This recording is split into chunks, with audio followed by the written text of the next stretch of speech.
हम अक्सर जब किसी मेडिकल डायग्नोसिस की बात करते हैं ना, तो वहां एक तरह की बहुत ही स्पष्ट सटीकता की उम्मीद होती है। मतलब इसे एक इंजीनियरिंग प्रॉब्लम की तरह देखा जाता है। हाँ, बिल्कुल, एकदम ब्लैक एंड व्हाइट। हाँ, जैसे अगर किसी एक्सीडेंट में पैर की हड्डी टूट गई है, तो एक्सरे फिल्म पर वो सफेद टेढ़ी लाइन बिल्कुल साफ नजर आती है। और डॉक्टर बस उस लाइन की तरफ इशारा करता है और कहता है कि समस्या यहाँ है और इसे प्लास्टर से ठीक किया जाएगा। सही बात है। ये इंसानी स्वभाव है। हमें चीज़ों का बिल्कुल स्पष्ट होना पसंद है। जब कारण और प्रभाव साफ-साफ दिखते हैं, तो हमें एक तरह का मनोवैज्ञानिक सुकून मिलता है। लेकिन चिकित्सा विज्ञान में ही जब न्यूरो डेवलपमेंट या गहरे मानसिक आघात जैसी जटिलताओं की बात आती है, तो एक्सरे मशीन पूरी तरह से बेकार साबित हो जाती है। हम्म। क्योंकि वहां कोई एक टूटी हुई हड्डी नहीं होती, जिसे देखकर कहा जा सके कि यही एकमात्र कारण है। ऐसे परिदृश्य में पहुंच जाते हैं जो बिल्कुल धुंधला और उलझा हुआ होता है, जिसे डायग्नोस्टिक मडी वाटर्स कहा जाता है। और वहाँ समस्या किसी एक अंग में नहीं, बल्कि पूरे सिस्टम के काम करने के तरीके में होती है।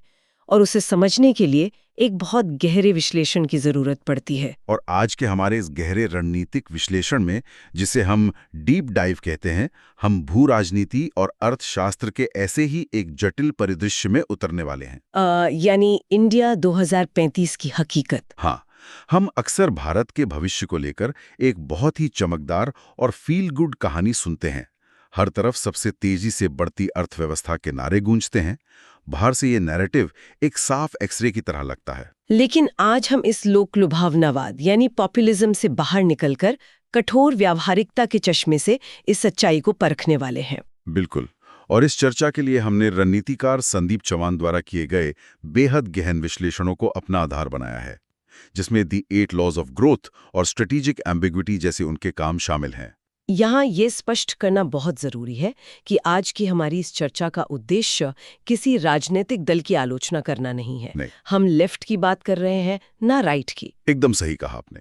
हमारा काम सिर्फ इन दस्तावेजों में मौजूद कड़वी सच्चाइयों का निष्पक्ष विश्लेषण करना है, ताकि ये समझा जा सके कि कंप्यूट के युग में किसी राष्ट्र की असली संप्रभुता किन बुनियादी चीजों पर टिकी होती है। एक तरह से हम उस धुंधले एक्सरे के पार देखने की कोशिश कर रहे हैं।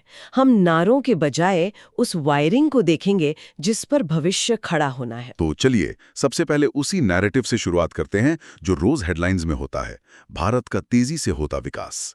जीडीपी के आंकड़े ऊपर जा रहे हैं, नए एक्सप्रेसवे बन रहे हैं, इसे एक बहुत बड़ी सफलता माना जाता है। लेकिन यहीं पर स्रोते एक बहुत ही बुनियादी और परेशान करने वाला सवाल उठाते हैं।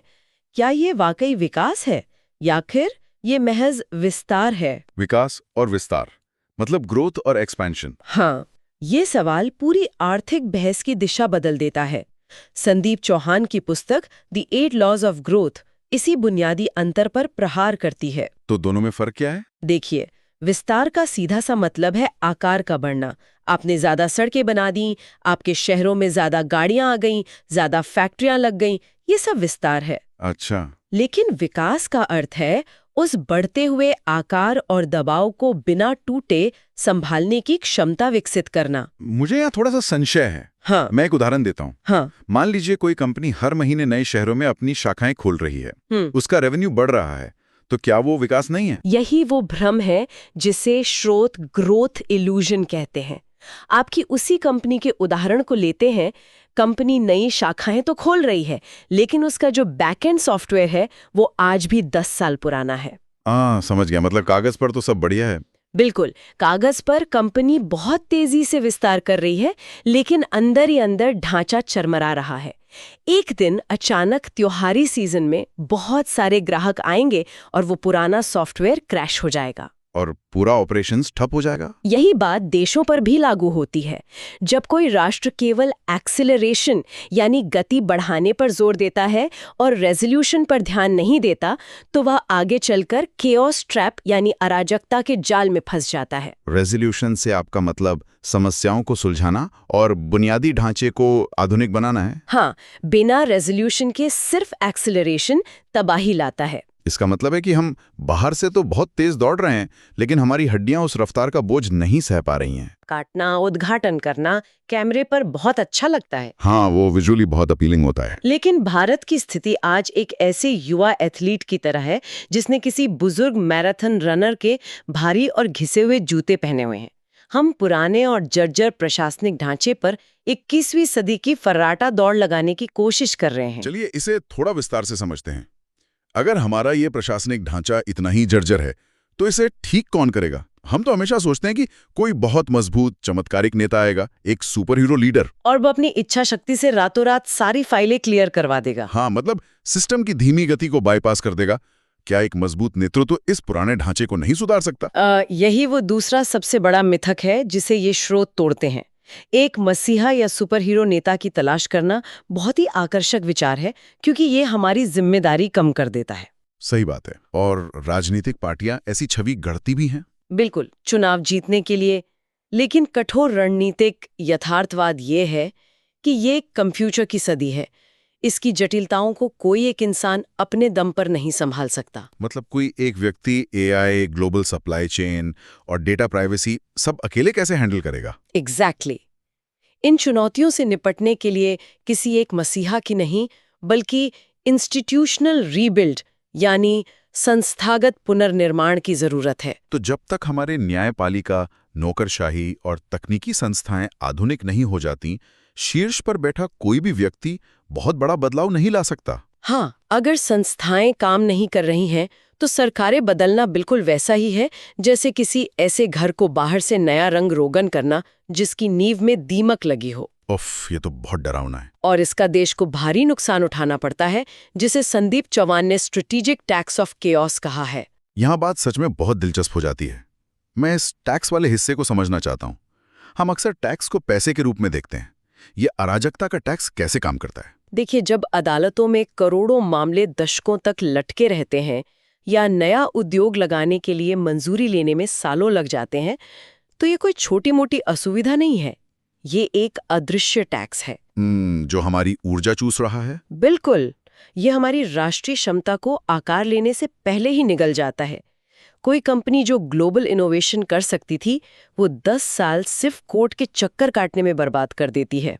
ये वो समय था जो राष्ट्र निर्माण में लगना चाहिए था। हाँ, और इस टैक्स को चुकाते हुए कोई भी देश दुनिया के बेहतरीन इकोसिस्टम से प्रतिस्पर्धा नहीं कर सकता। ये सचमुच बहुत निराशाजनक है। और ये हमें एक बहुत ही अहम बिंदु पर ले आता है।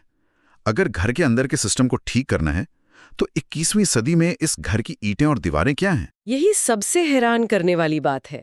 आज संप्रभुता की रक्षा अब सिर्फ कंक्रीट की दीवारों या बॉर्डर्स से नहीं होती। तो अब संप्रभुता सिर्फ सीमाओं की सुरक्षा से तय नहीं होती? नहीं, आज की संप्रभुता वायरिंग से तय होती है। वायरिंग?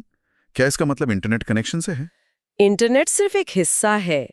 यहाँ वायरिंग का मतलब है चिप्स, कोड, क्लाउड इंफ्रास्ट्रक्चर और एआई के मॉडल्स। स्रोत चेतावनी देते हैं कि भारत भले ही मैराथन दौड़ना चाहता है, लेकिन उसका कंप्यूट मसल अभी भी उधार का है। मतलब हमारे पास खुद के चिप्स या बड़े एआई मॉडल नहीं है? बहुत कम है। हम विदेशी क्लाउड सर्वर्स और विदेशी तकनीक पर अत्यधिक निर्भर हैं। ये तो बिल्कुल ऐसा है जैसे आप किसी बहुत शानदार और महंगे किराए के घर में रह रहे हों। तस्वीरें बहुत अच्छी आती हैं, लेकिन जिस दिन मकान मालिक किराया बढ़ा दे या नियम बदल दे, आप सीधे सड़क पर आ जाएंगे। बहुत ही सटीक एनालॉजी है आपकी। और इसीलिए स्रोत बार बार कहते हैं कि डिजिटल रेंटर यानी किराएदार बने रहकर विश्व गुरु बनने का सपना देखना पूरी तरह से बेमानी है। लेकिन लोग कहते हैं कि हमारे पास दुनिया की सबसे बड़ी युवा आबादी है। हम डेमोग्राफिक डिविडेंड की बात करते हैं। बड़ी टेक कंपनियों के सीईओ भारतीय मूल के हैं। यहीं पर स्रोत हमें एक बहुत ही कड़वी सच्चाई दिखाते हैं। वे कहते हैं कि इस डेमोग्राफिक डिविडेंड का जश्न मनाने के बजाय हमें टैलेंट लीकेज मैप देखना चाहिए। टैलेंट लीकेज मतलब जो लोग देश छोड़कर जा रहे हैं? हाँ, हमारे लोग दुनिया भर में कमाल कर रहे हैं, लेकिन हमें ये पूछना चाहिए कि वे ये कमाल भारत में रहकर क्यों नहीं कर पा रहे हैं। तो इसके पीछे क्या कारण है? क्या सिर्फ पैसे की बात है? वेतन सिर्फ एक छोटा सा हिस्सा है। असली कारण वही वायरिंग है। दुनिया के बेहतरीन इंजीनियर विदेशी इकोसिस्टम में इसलिए जा रहे हैं क्योंकि वहां काम करने के लिए जरूरी कंप्यूट ऑक्सीजन मौजूद है। सुपर कंप्यूटर्स और रिसर्च का माहौल। बिल्कुल। हमारा वर्तमान ढांचा अपनी ही प्रतिभा को रोक पाने में अक्षम है। जब तक भारत इस ऑक्सीजन का खुद मालिक नहीं बनता, ये पलायन कभी नहीं रुकेगा। तो हम एक डिजिटल किराएदार हैं और हमारा टैलेंट बाहर जा रहा है। फिर भी दुनिया के ताकतवर देश भारत को इतना महत्व क्यों दे रहे हैं? हम खुद को कैसे बचाए हुए हैं? इस सवाल का जवाब एक दिलचस्प समीकरण में छिपा है। इसे द इंडिया इक्वेशन कहा गया है। ये है राष्ट्रीय शक्ति बराबर क्षमता गुणा स्थिरता गुणा एकीकरण। हाँ, एक मिनट, ये गुणात्मक है, मल्टीप्लिकेटिव। जी हाँ, अंग्रेजी में कहें तो national power is equal to capability times stability times integration. इसका मतलब अगर इन तीनों में से कोई भी एक फैक्टर शून्य हो गया तो कुल शक्ति शून्य हो जाएगी। बिल्कुल, इतिहास में इसके उदाहरण हैं। सोवियत संघ के पास अपार क्षमता थी, उनका एकीकरण भी अच्छा था, लेकिन जैसे ही स्थिरता शून्य हुई, वह पूरी महाशक्ति ताश के पत्तों की तरह ढह गई। हाँ, दुनिया केवल जीडीपी नहीं देखती, वो देखती है कि आपका समाज कितना स्थिर है और आप वैश्विक सप्लाई चेन के साथ कैसे जुड़े हैं। और भारत शायद इस एकीकरण या इंटीग्रेशन पर बहुत काम कर रहा है। हम अमेरिका के साथ रक्षा समझौते कर रहे हैं, रूस से तेल खरीद रहे हैं और चीन से व्यापार भी कर रहे हैं। हाँ, और इसे स्रोत स्ट्रैटेजिक एम्बिग्यूटी या रणनीतिक अस्पष्टता कहते हैं। तो इस सब का असल में क्या मतलब है? क्या ये हर नाव में पैर रखने वाली बात नहीं है? क्या ये सिर्फ फैसला ना ले पाने का एक बहाना है? अगर हम इसे व्यापक नजरिए से जोड़कर देखें तो ये कोई असमंजस या कमजोरी नहीं है, ये एक सोचा समझा डिजाइन है।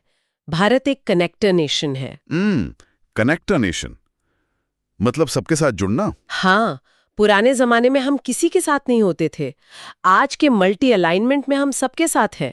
ये अस्पष्टता इसलिए है ताकि कोई एक नाव भारत को अपना गुलाम ना बना ले। अच्छा, मतलब हम एक पुल हैं, लेकिन इस पुल का मालिकाना हक किसी एक देश के पास नहीं है। बिल्कुल, भारत बिना किसी एक कैंप का हिस्सा बने हर सिस्टम का फायदा उठा रहा है। ये एक बेहतरीन रणनीति है, लेकिन क्या ये संतुलन हमेशा चल सकता है? अंदरूनी कमजोरियों को कूटनीति से कब तक ढका जा सकता है? और यही आती है वो समय सीमा।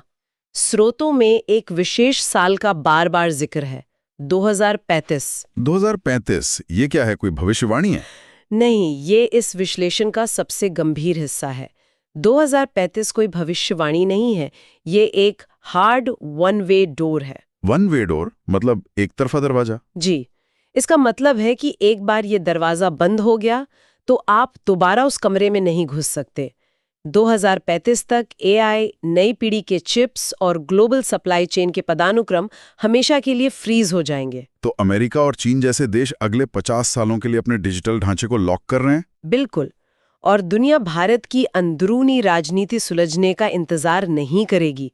अगर भारत ने इस दशक में अपनी कंप्यूट क्षमता नहीं बढ़ाई तो 2035 के बाद हम हमेशा के लिए उस ग्लोबल हायरार्की में नीचे रह जाएंगे। ये तो बिल्कुल म्यूजिकल चेयर्स खेलने जैसा है। संगीत बज रहा है, देश अपनी अपनी कुर्सियां पक्की कर रहे हैं और 2035 में संगीत हमेशा के लिए रुकने वाला है। बहुत सही कहा आपने। अगर हमने तब तक अपनी कुर्सी नहीं बनाई तो हम खेल से बाहर हो जाएंगे, सिर्फ एक टेक कॉलोनी बनकर रह जाएंगे। उफ, ये सारी बातें सच में दिमाग को झकझोर देने वाली हैं। हम हमेशा एक चमकीली तस्वीर देखने के आदी रहे हैं, लेकिन विकास को सिर्फ विस्तार समझने की भूल बहुत महंगी पड़ने वाली है। बिल्कुल। और इस गहरी चर्चा को समाप्त करने से पहले मैं एक बहुत ही विचारोत्तेजक सवाल छोड़ना चाहता हूं, जो इन स्रोतों को पढ़ने के बाद मेरे जहन में आया। क्या होगा यदि संप्रभुता खोने का हमें एहसास ही ना हो? ये शायद इतिहास का सबसे खतरनाक और अदृश्य युद्ध होगा। मतलब कल्पना कीजिए कि देश में झंडे लहरा रहे हों, चुनाव हो रहे हों, नारे लग रहे हों, लेकिन हमारी बैंकिंग, हमारा डेटा, हमारी रक्षा संचार प्रणालियों की पूरी वायरिंग किसी विदेशी ताकत के क्लाउड पर चल रही हो। क्योंकि निर्भरता अचानक किसी सैन्य हमले की तरह नहीं आती। वो सुविधा और सस्ते विकल्पों का मुखौटा पहनकर आती है, और जब तक हमें एहसास होता है हम एक डिजिटल किराएदार बन चुके होते हैं। कागज पर हम संप्रभु राष्ट्र होंगे, लेकिन असल में हमारे भविष्य की डोर किसी और के सर्वर रूम से नियंत्रित हो रही होगी। यही आज के हमारे इस डीप डाइव का असल मकसद था। ये चर्चा हम सभी के लिए एक आईने की तरह है। क्या हम सिर्फ नारों की दुनिया में जी रहे हैं या वाकई भविष्य की इमारत की मजबूत नींव रख रहे हैं? ये विचार हम सबके जहन में गूंजना चाहिए। आज के लिए बस इतना ही।